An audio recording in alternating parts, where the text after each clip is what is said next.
Woohoo, guys. This is another story time with Joe, and this one is a precautionary tale. I moved my family to Denver in the early 90s, and in the mid-90s, we were living in a little house. I think it had originally started out as a two-room shack and just kept getting added on. It was right on the edge of Englewood and Denver, but it was in Englewood. We had a cold snap, and for some reason, the heater and all of the controls for it were up in the attic. So I took our little step ladder and crawled up through the access hole.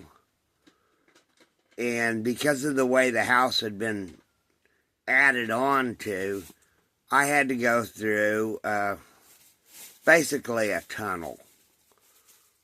Now, I got the heater turned on, and at that point, I had turned around and was getting ready to head back out, and I arched my back. And, well, it wasn't good. I don't know who the heck thinks they need to use a 3-inch nail to hold shingles down. But I put it in my back right above my belt line and basically stuck myself to the roof. I managed to pull myself free, but my legs were not working at that point. I was banging on the floor of the attic, which would have been the roof of the inside of the house. My hard of hearing wife was thinking I was moving stuff around up there. I couldn't get any help. So I managed to basically claw myself to the access hole and throw myself out.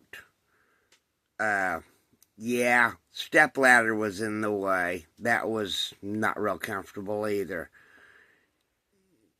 My legs did start working again, but the hole I made kept seeping, and I'm thinking hemoglobin. But the headaches were getting worse and worse and worse.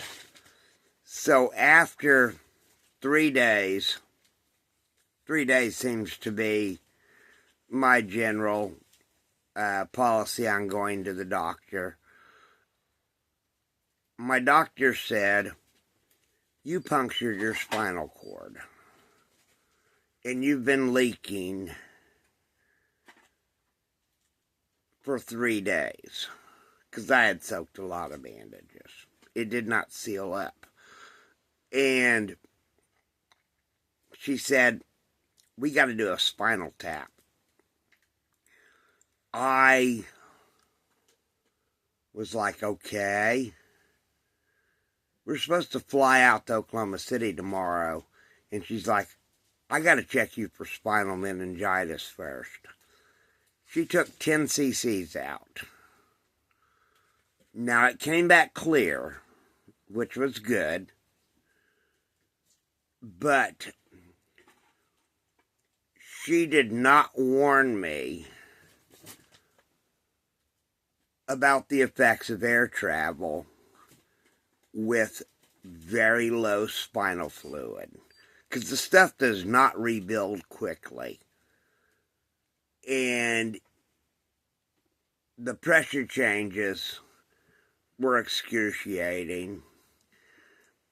We had taken the kids to their babysitter who was going to keep them for the weekend and drive to Colorado Springs,